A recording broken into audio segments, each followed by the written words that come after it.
In this guide, we'll cover all of the Shadowbringers role actions in the following order as shown.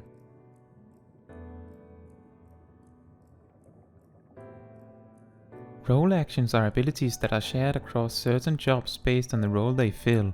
They typically fulfill some utility for the job that most of the jobs in that category would benefit from. Them being abilities makes them very easy to use for most jobs without impeding your attack rotation. For Knockback Prevention, all physical jobs depend on arm's length while magical jobs depend on surecast, where both abilities prevent most knockback effects with some exceptions on a case-by-case basis. Additionally, arm's length slows the attack speed of attackers while it is active, making it a very powerful defensive cooldown for tanks and damage dealers alike, although it rarely works on bosses. Surecast instead provides a stability effect that prevents your spells from being interrupted from heavy damage. Stuns are often viewed as interrupts, but since most bosses, as well as many enemies in general, are completely immune to stuns, it is important to note the difference. Stuns can stop an enemy entirely for a while, and can stop any action they are doing, but this is all assuming they are not immune in the first place. Tanks and melee damage dealing jobs have access to low blow and leg sweep respectively as stuns. It is always worth trying to use your stun if you see an enemy cast a potentially dangerous spell, especially if it isn't an interruptible one. The worst that can happen from trying is that if it doesn't work, nothing is lost, while if it does work, you have a lot to gain. Some spells can be interrupted.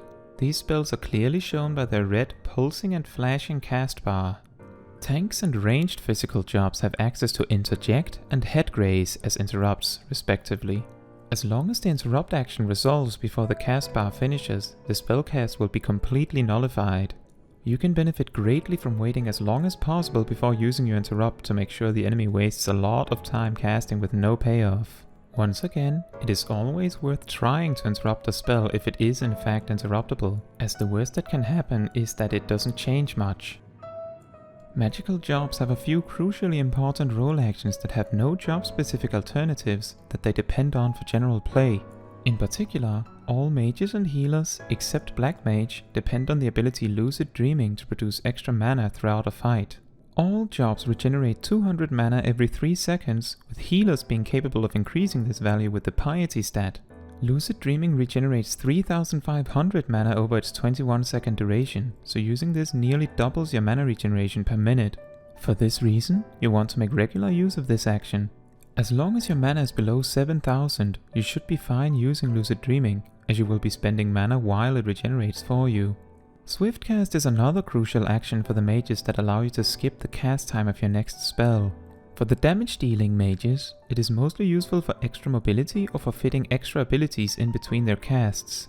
Summoners in particular like to use Swiftcast for better timing their Bahamut summons.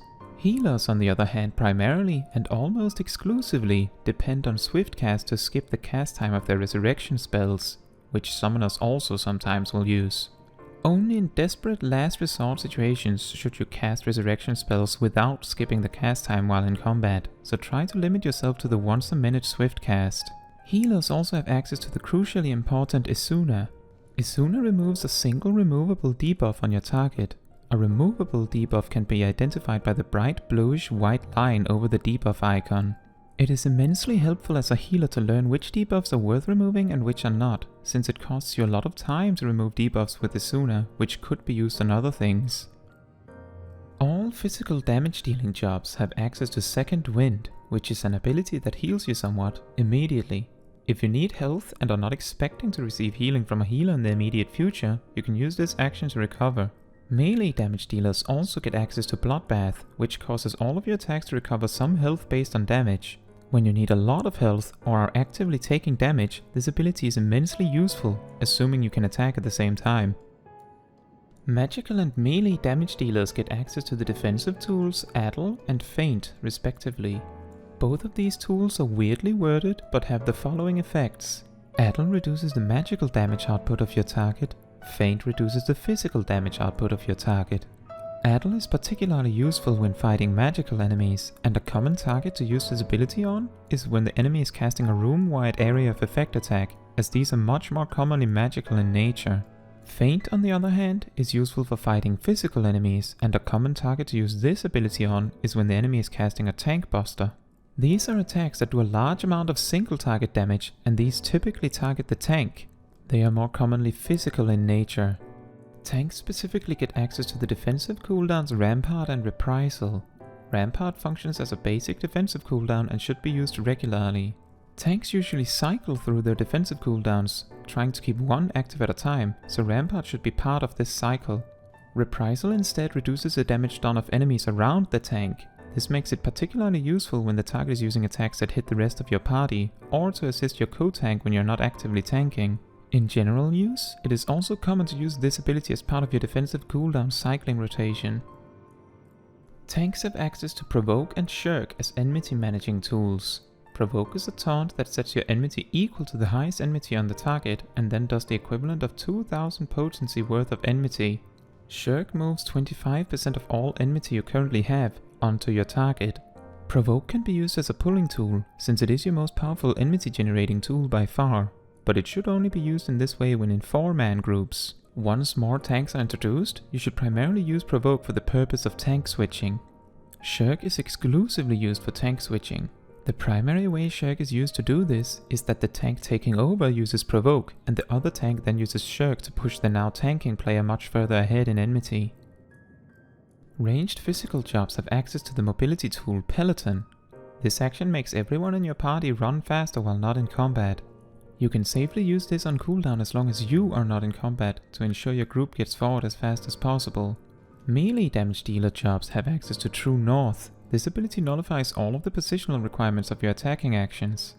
What this means is that an attack like the Samurai's Kasha, which produces twice as much resources from the flank specifically, now will always have this extra effect regardless of position, as long as True North is active. The primary use of this action is to use it if the target is moving a lot, causing you problems with positioning. Healers have access to Rescue, which is an ability that yanks the target to your location. It only works while you both are in combat, and it also has a short delay. And it drags the target over everything on the way, so if there's a hole between you, the target will die. Healers and ranged physical jobs have access to a few super niche abilities. Healers have access to Repose, which puts your target to sleep. The sleep is interrupted by damage, but not from damage over time effects. While this is interesting, it is not particularly useful. In the same fashion, ranged physical jobs have access to Foot Graze, which binds the target to the floor until they take damage, and Leg Graze, which slows the target for a little bit. All these three actions are very niche and you may never need to use them, but for completeness' sake, they receive mention. Thank you for watching. If you have any questions or considerations, please leave a comment down below. Fun fact, role actions are a rework of the old system where jobs could have access to certain actions from other jobs. Since Heavensward, this system has been changed significantly with each expansion. I wonder if Endwalker will do the same.